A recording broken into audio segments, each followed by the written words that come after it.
Comment font les jeunes pour se débrouiller? Comment font-ils pour avoir l'argent qu'ils dépensent dans les salles de jeu?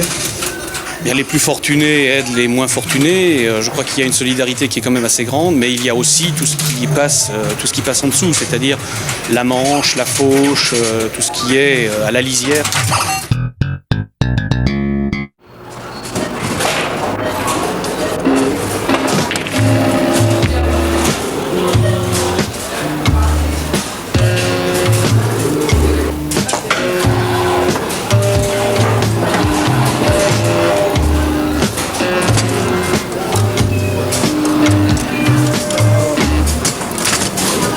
Qu'est-ce que les jeunes recherchent dans les salles de jeu?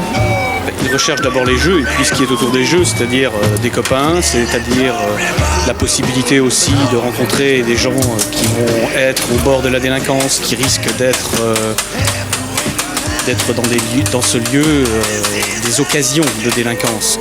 Tout simplement parce que ces lieux sont très peu je dirais surveillés, autrement que pour l'argent. Ce sont des lieux privés qui sont là, qui ne sont pas là pour faire de la prise en charge éducative. D'abord, ces jeux se trouvent dans des salles qui servent de lieu de rassemblement à des loupards, aux petits et aux moins grands pour commencer. Ensuite, les jeunes y apprennent leurs leçons pour plus tard aussi. Et ils commencent par un petit racket pour plus tard terminer par les grands rackets. On en a pas mal d'exemples d'ailleurs.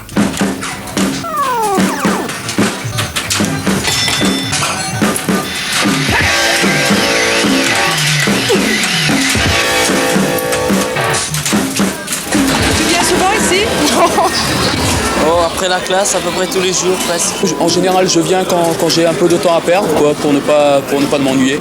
Quand j'ai pas cours. Et c'est souvent que tu n'as pas cours? Oui. Il y a une grande concentration de jeunes dans les salles de jeu. Est-ce qu'il y a des problèmes, des incidents? Bon, pour prendre uniquement le cas de Strasbourg, il y a quand même assez peu de salles puisqu'on en compte 5 dignes de ce nom. Les autres étant plus des salles dépendant des débits de boissons que des salles de jeu proprement dites. Des problèmes graves, non, de petits problèmes d'ordre public, mais jamais d'affaires dignes de ce nom, hein, jamais d'affaires de violence grave, puisqu'on peut dire qu'en dans une certaine mesure, ces salles de jeu canaliseraient plutôt la violence plutôt qu'elles ne la provoqueraient.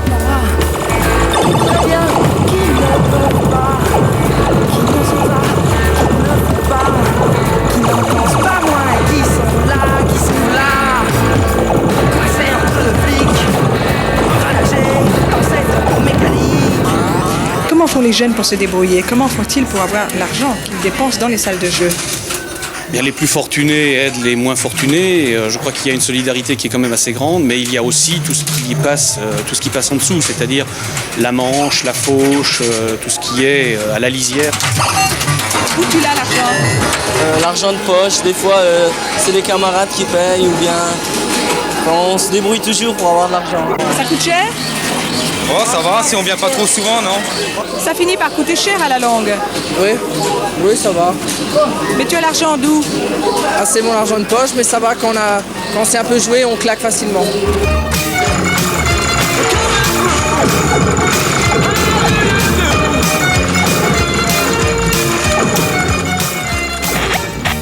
Tu as essayé les jackpots? Le jackpot, non. Pourquoi? Je sais pas, je pense que c'est un jeu qui est qui est fait uniquement, surtout pour faire gagner de l'argent au patron des boîtes de jeux, quoi. Les jackpots, c'est des jeux de hasard. Et j'étais toujours contre les jeux de hasard.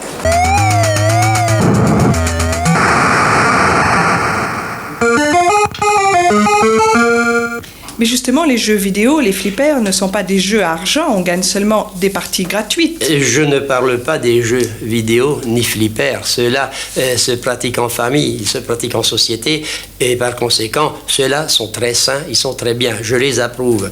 Et évidemment, les jeunes là-dedans, dans ces jeux, peuvent donc exercer leur talent, leur réflexe, leur dextérité.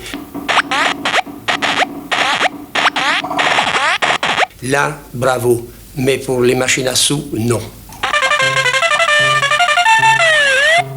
Parce que le problème des jackpots au sens strict ne se posait pas de manière aiguë à Strasbourg.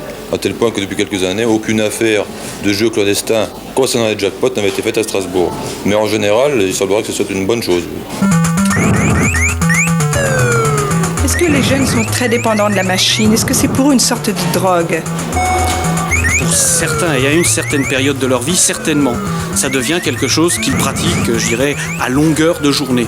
Et là, effectivement, on tombe dans quelque chose qui peut être dangereux dans la mesure où c'est une déviation importante dans l'équilibre de leur vie.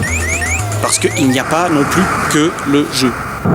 Tu t'investis complètement là-dedans? Pratiquement, oui. C'est une détente, ça nous amuse. Il y a quelque chose qui nous pousse à jouer là-dessus. Combien d'heures par jour? Entre midi et 2 heures, pratiquement tous les jours. 1 heure. Ça risque pas de devenir une drogue à la longue?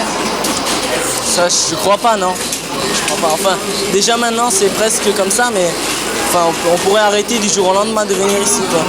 Finalement, les salles de jeu, pour vous, c'est une bonne chose, ou tout au moins pas une trop mauvaise chose? Oui, c'est une chose qui est acceptable dans la mesure où ça ne prend pas une trop grande proportion.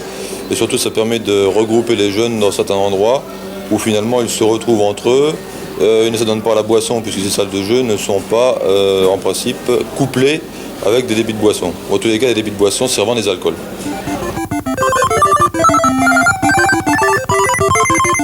On peut dire que le jeu peut contribuer à développer l'habileté manuelle et aussi l'éveil de l'esprit.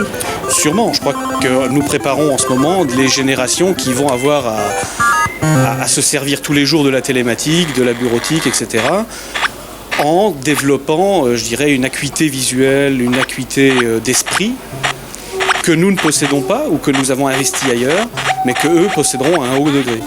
Est-ce qu'on peut dire que le jeune, à travers le flipper, à travers les jeux vidéo, font d'une certaine manière l'apprentissage de la société de demain? D'une certaine manière, certainement. Certainement.